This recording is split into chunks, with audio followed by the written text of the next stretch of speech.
മനുഷ്യത്വവും വ്യക്തിത്വവും ഇല്ലാത്ത ഇത്രയും വൃത്തികെട്ട മൈൻഡ് സെറ്റുള്ള ഒരു പ്ലെയർ ബിഗ് ബോസ് സീസൺ 7-ലല്ല, ഇത്രയും ബിഗ് ബോസ് മലയാളം ചരിത്രത്തിൽ തന്നെ ആദ്യമായിട്ടാണെന്ന് തോന്നിപ്പോകും. അമ്മാതിരി വൃത്തികെട്ട വിഷം ചീറ്റുന്ന വാക്കുകളാണ് ആര്യൻ്റെ വായിൽ നിന്ന് വരുന്നത്. ഇപ്പോൾ ലൈവിൽ ആര്യൻ രേണുവിനെ പറ്റി പറഞ്ഞതാണ്, ഇതേ ടാസ്കിൽ തന്നെ നാളെ തുടരുകയാണെങ്കിൽ നാളെ രേണു ചേച്ചി സുധിച്ചേട്ടൻ്റെ അടുത്ത് എത്തുമെന്ന്. മാത്രമല്ല, ഒന്ന് തൊട്ടാൽ മരിച്ചു പോകുന്ന ആളാണ് രേണു സുധിയെന്ന്. ഇത് ചോരത്തിളപ്പോ പക്വതയില്ലായ്മയൊന്നുമല്ല. അത്രയും വൃത്തികെട്ട അഹങ്കാരം പിടിച്ച ഒരു മനസ്സിൻ്റെ ഉടമയ്ക്ക് മാത്രമേ ഇങ്ങനെയൊക്കെ സംസാരിക്കാൻ കഴിയുള്ളൂ.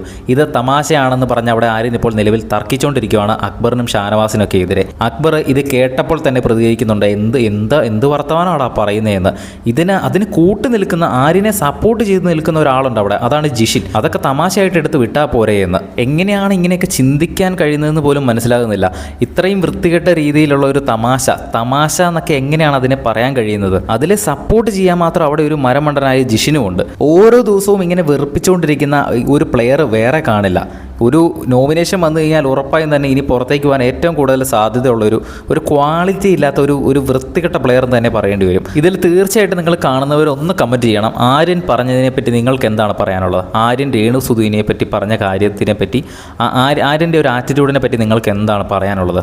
താഴെ ഒന്ന് കമൻറ്റ് ചെയ്യുക. ബിഗ് ബോസിൻ്റെ കൂടുതൽ ലൈവ് അപ്ഡേറ്റ്സിനായിട്ട് ചാനൽ ഒന്ന് സബ്സ്ക്രൈബ് ചെയ്യുക.